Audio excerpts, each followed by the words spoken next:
नमस्कार साथियों, स्वागत करते हैं आपके अपने YouTube channel yes study by Bhanu sir पर। लगातार चली आ रही है साइंस की कक्षाएं।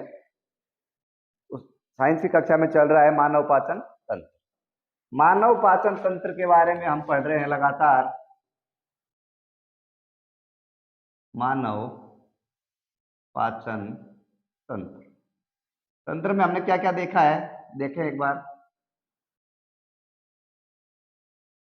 देखें साथियों, सबसे पहले मुख आरपीएस से सवाल पूछ चुकी है कि मानव पाचन तंत्र में पाचन की शुरुआत कहाँ से होती है। मुख के बाद हमने पढ़ लिया था क्या, भोजन नलिका। भोजन नलिका से भोजन जाता है कहाँ, आमाशय तक। इस इस विधि को क्या बोलते हैं, पेरास्टाल्सिस। क्या बोलते हैं, पेरास्टाल्सिस। चलो ठीक है। उसके बाद पढ़ते हैं हम क्या, छोटी आंत। क्या पढ़ रहे थे, छोटी आंत। उसके बाद हम पढ़ रहे थे क्या, बड़ी आंत के बारे में। उसके बाद हम क्या पढ़ेंगे, बड़ी आंत के बाद, बड़ी आंत के बाद हम पढ़ने वाले हैं साथियों, थोड़ा बीच में ध्यान रखें, आमाशय। और बड़ी आंत के बाद हम अपशिष्ट का क्या करेंगे, उत्सर्जन। ये बातें ध्यान रखें। बुक के बारे में पढ़ेंगे, पढ़ा। उसके बाद भोजन नलिका, फिर हम पढ़ रहे छोटी आंत, उसके बाद बड़ी आंत, और उसके बाद हमने क्या पढ़ दिया, हम क्या पढ़ेंगे लास्ट में, गुदा। दोस्तों, आज हम मानव पाचन तंत्र को खत्म कर देंगे। उम्मीद रहेगी और कोशिश भी रहेगी कि आज हम इस टॉपिक को खत्म करें। मानव पाचन तंत्र में सबसे पहले हमने देखा मुख के बारे में। मुख के बारे में हमने देख लिया, मुख के अंदर 3 पार्ट होते हैं, 3 ऑर्गन होते हैं जो हम पढ़ चुके हैं। दांत है, जीभ है, और साथियों सलाइवरी ग्लैंड, या हिंदी की बात करें तो लारीय ग्रंथि। इतना ध्यान रखें। उसके बाद भोजन नलिका, जिसको हम कहते हैं ईगोफेगस, और ईगोफेगस से जो भोजन नीचे जाता है, इस विधि को बोलते हैं पेरास्टाल्सिस। ध्यान रखें, पेरास्टाल्सिस कहीं पूछेगा तो ध्यान रखें, भोजन नलिका से जो भोजन जाता है आमाशय तक, वो जो क्रिया होती है बंद नलिकाओं में जो लगी होती है मसल्स, मांसपेशियां, वो यूं बंद होती रहती है, खुलती रहती है, और भोजन धीरे धीरे नीचे जाता रहता है। अगर इसमें मांसपेशियां नहीं लगी होती और पेरास्टाल्सिस की विधि नहीं होती, भोजन हम खाते सीधा कहां पहुंच जाता, आमाशय में एकदम से जाकर गिरता। ध्यान रखें। उसके बाद हम पढ़ रहे थे छोटी आमाशय के बारे में। आमाशय के मैंने बताया 3 भाग होते हैं, कार्डियक होता है, फंडस होता है, पैराबोलस होता है। ये सब हम क्या पढ़ रहे थे लास्ट एग्जाम में, लास्ट कक्षा में हमने देख लिया था। उसके बाद हम बात करें कि मुख के अंदर भी एक ग्रंथि पाई जाती है, सलाइवरी ग्रंथि। 3 प्रकार की होती है। उसमें कौन सा एंजाइम निकल रहा था गुरुजी, उसमें एंजाइम कौन सा था, एक तो था लाइसोजाइम और दूसरा क्या था, टेरिलिन एमाइलेज। मुख के अंदर आंशिक पाचन होता है कार्बोहाइड्रेट का। ध्यान रखें, मुख के अंदर उपस्थित भोजन, पाचित और अपाचित भोजन को संयुक्त रूप से साथियों कहा जाता है क्या, बोलस। एग्जाम की दृष्टि से इंपॉर्टेंट है कि पाचित और अपाचित भोजन जो मुख के अंदर एकत्रित है, इकट्ठा है, पाचित प्लस अपाचित, लेकिन मुख के अंदर इकट्ठा होना चाहिए, और इसको हम बोलते हैं क्या, बोलस। बोलस ही आता है पेरास्टाल्सिस की विधि के द्वारा नीचे तक। उसके बाद ये एक बात कहाँ की है, मुख की। अब बात करें साधे गुरुजी आमाशय में बताओ, तो पहले ध्यान रखिए आमाशय में होता है प्रोटीन का पाचन, और प्रोटीन में लिख ले पाचित भोजन या पाचित प्रोटीन। पाचित प्रोटीन, अपाचित भोजन। अभी हमने बस आगे यहाँ तक कोई बात नहीं करी, तो ध्यान रखें, पाचित प्रोटीन, अपाचित भोजन, और शेष भोजन जो बच गया, जो कार्बोहाइड्रेट बच गया, वो उन तीनों को संयुक्त रूप से साथियों कहा जाता है क्या, काइम। क्या कहा जाता है, काइम। इतना ध्यान रखें। उसके बाद हम बात कर रहे थे किसकी, अब भोजन आमाशय से आ जाता है छोटी आंत में, जो लास्ट क्लास में हम देख रहे थे। छोटी आंत की जो लंबाई होती है वो साथियों होती है 6 से 6.25 मीटर, या 6 से 6.25 मीटर। छोटी आंत के 3 भाग होते हैं। छोटी आंत के साथियों कितने भाग, छोटी आंत के साथियों 3 भाग होते हैं। गुरुजी 3 भाग कौन कौन से होते हैं बताइए, तो सुने। पहला हम देख रहे थे ड्यूडोनम, कौन सा, ड्यूडोनम। दूसरा होता है जेजुनम, और तीसरा होता है इलियम।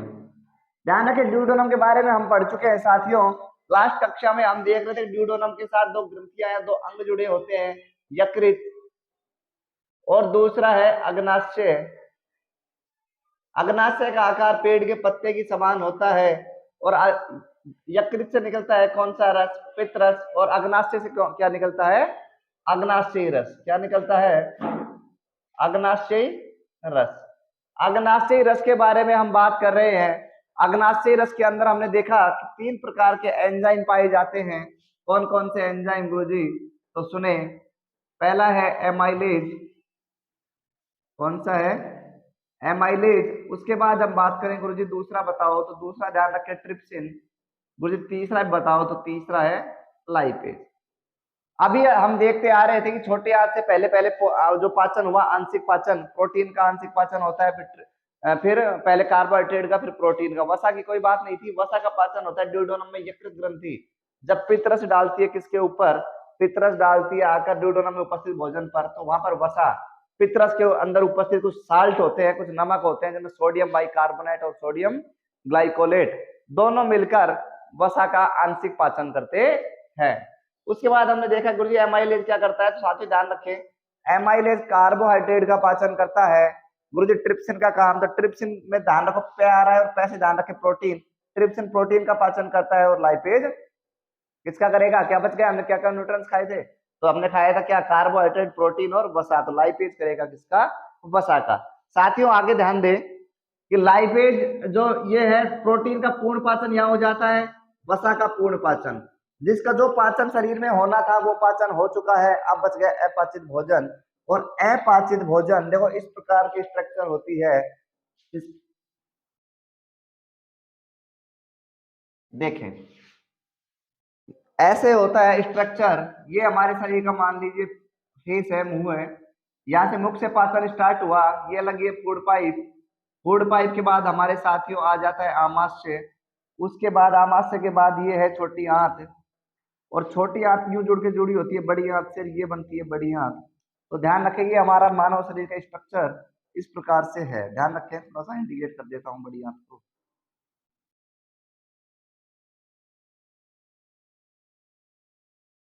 देखें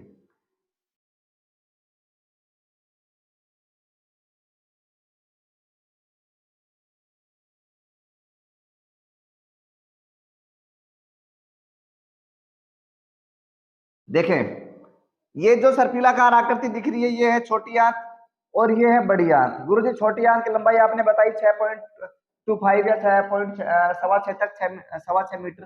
ध्यान रखें जो फूड पाइप है इसमें जो क्रिया होती है उसको बोलते हैं पैरास्टाल्सिस। क्या बोलते हैं? पैरास्टाल्सिस। यहाँ भोजन आता है, ये भाग जो जुड़ा होता है फूड पाइप से इसको क्या बोल देते हैं साथियों? इसको बोलते हैं कार्डियक। मध्य भाग हो जाता है फंड्स और तीसरा भाग क्या हो जाता है? पैराबोलस। अब देखो ये छोटी आंत है, ये जो साइड से जा रही है घूम के बड़ी आंत है। अभी समझेंगे इसके बारे में थोड़ा सा। ध्यान रखें छोटी आंत के ड्यूडेनम में यहाँ उपस्थित होता है यकृत ग्रंथि। यकृत ये ग्रंथि साथियों कौन सी हो गई? यकृत। और इधर जो ऐसे जुड़ी होती है ये होती है कौन सी? तो ये होती है अग्नाशय।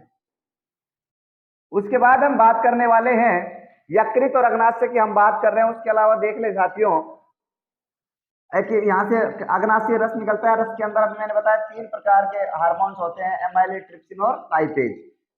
अब साथियों पूर्ण पाचन हो चुका है भोजन का और अब भोजन का होना है अवशोषण। तो भोजन कहाँ जाएगा? अब भोजन ड्यूडेनम से दूसरे भाग में जाएगा। मैंने बताया छोटी आंत के 3 भाग होते हैं। ड्यूडेनम से जाता है ये जो हिस्सा है ये कहलाता है जेजुनम। क्या कहलाता है? जेजुनम। में जेजुनम का कोई कार्य नहीं है, बस ये पैरास्टाल्सिस विधि द्वारा भोजन को कहां तक भेजता है? इलियम तक। इलियम थोड़ा सा इंपोर्टेंट है, इलियम पे 3 स्टार कर ले। इलियम में से ही एग्जाम में सवाल पूछा जाता है साथियों, ध्यान रखें इलियम थोड़ा सा इंपोर्टेंट रहेगा। क्यों? इलियम के बारे में थोड़ा सा सुने। इलियम की आकृति कुछ ऐसी होती है, देखें ज्यादा सतह घेर रही है। अब भोजन आया इलियम में, इलियम में आकर भोजन यूं घूमता है और छोटे छोटे टुकड़ों में टूट जाता।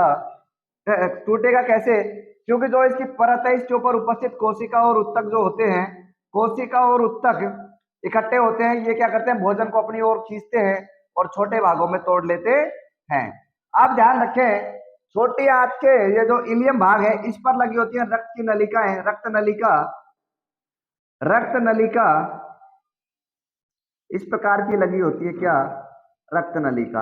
इलियम पर लगी है रक्त नलिका, और भोजन जब अवशोषित हो जाता है कोशिका ऊतकों के द्वारा तो रक्त नलिका क्या करती है, उस भोजन से खींचती है अपनी ओर, खींचती है भोजन को, खींचकर उसमें उपस्थित ऊर्जा, अब भोजन से क्या प्राप्त होती है, ऊर्जा, उपस्थित ऊर्जा है वो रक्त नलिका के अंदर ले लेती है, रक्त नलिका के अंदर ले लेती है ऊर्जा, और ये पूरे टाइम 24 घंटे 7 दिन लगातार ब्लड चलता रहता है और ऊर्जा तुरंत घूम जाती है पूरे शरीर में। तो जिस जिस अंग को ऊर्जा की आवश्यकता होती है वहां तक क्या पहुंच जाती है, ऊर्जा। इस प्रकार से शरीर में बन जाता है क्या, खून में, खून के अंदर एनर्जी चली जाती है। उसके बाद साथियों हम बात करने वाले हैं जो ये संरचना है, जो ये ऐसे छोटे टुकड़े में टूटती है, इसको बोल देते हैं साथियों दीर्घरोम। हिंदी वाले दीर्घरोम ध्यान रखें, इंग्लिश में ध्यान रखें विलाई, विलाई बोलते हैं हिंदी में इंग्लिश का, लेकिन इंग्लिश की स्पेलिंग ध्यान रखें विले होता है सब। उसके बाद हम बात करेंगे किसके बारे में, उसके बाद हम बात करने वाले हैं साथियों, अब शरीर के अंदर अवशोषण होना है, इसमें वो भोजन का अवशोषण होगा, और भोजन का जो अवशोषण होगा तो ध्यान रखें एग्जाम में सवाल यहीं से आता है कि जो भोजन का अवशोषण है वो कहाँ होता है। ध्यान रखें अभी मैंने पानी की बात नहीं करी, पानी के अवशोषण की बात नहीं करी है, बात कर रहे हैं हम किसकी, भोजन के अवशोषण की। तो भोजन का अवशोषण होता है इलियम में, इसलिए मैंने लगवाया 3 स्टार। एग्जाम में सवाल पूछता है कि भोजन का अवशोषण कहाँ होता है, तो हम बात कर रहे हैं कहाँ, छोटी आंत के इलियम वाले भाग में। या तो ऑप्शन में छोटी आंत मिलेगा या फिर छोटी आंत के भाग मिलेगा, तो क्या मिल जाएगा, इलियम। उसके अलावा हम बात करें, उसके अलावा बात करें अब ऊर्जा सब अंगों में पहुंच गई, प्रत्येक शरीर के प्रत्येक अंग को ऊर्जा की आवश्यकता है, हाथ को, पैर को, आंखों तक, आंखों को भी ऊर्जा की आवश्यकता होती है। उसके बाद हम बात करने वाले हैं, छोटी आंत की हो गई, अब इलियम से अपाचित भोजन कहाँ निकलेगा साथियों, अब कोई पाचन नहीं होना है आगे और भोजन चला जाता है, देखो यहाँ आकर किसमें, ये साथियों कौन सी है, ये है बड़ी आंत। भोजन यहाँ से आया और यहाँ चला गया कहाँ, बड़ी आंत में। गुरुजी बड़ी आंत के बारे में थोड़ा सा बताओ, तो पहले सुने बड़ी आंत के बारे में, देखे साथी, बड़ी आंत सुने, बड़ी आंत के बारे में। गुरुजी बड़ी आंत की सब बात कर रहे हैं हम, तो सबसे पहले बताओ बड़ी आंत की लंबाई। तो साथियों बड़ी आंत की जो लंबाई है, लेंथ है, वो 1 से लेकर 1.25 तक मीटर होती है। अब कई साथी सोचेंगे कि गुरुजी छोटी आंत तो आपने पढ़ा दी 6 से 6.25 तक या 6 से 6.25 तक, ये क्या नाम इसका छोटी रह गया और लंबाई इसकी ज्यादा है। तो साथियों ध्यान रखें बड़ी आंत लंबाई में कमजोर है, लेकिन जो बड़ी आंत का जो डायमेंशन है या व्यास बोलते हैं, व्यास बड़ी आंत का होता है 3 इंच का, और छोटी आंत का कितना होता है, 1 इंच का। ध्यान रखें व्यास ज्यादा किसका है, व्यास ज्यादा है बड़ी आंत का। देखो दिख भी रहा है, ये देखो छोटी छोटी है, और ये देखो इसकी मोटाई कितनी है, मोटाई ज्यादा है, मोटाई ज्यादा होने के कारण इस आंत को क्या कहा जाता है, बड़ी आंत। ओके गुरुजी, अब बताओ बड़ी आंत के बारे में कुछ और बातें। तो बड़ी आंत के भी देखो, जैसे जिस प्रकार छोटी आंत के 3 भाग थे, बड़ी आंत के भी कितने भाग साथियों, 3 भाग होते हैं। एक है, पहला है सिक्कम, कौन सा है गुरुजी, पहला हो गया सिक्कम, दूसरा और तीसरा बताओ। तो दूसरा ध्यान रखे, दूसरा साथी होता है कोलोन, और तीसरा होता है रेक्टम। तीसरा क्या होता है, रेक्टम। बड़ी आंत के 3 भाग होते हैं, सिक्कम, कोलोन और रेक्टम।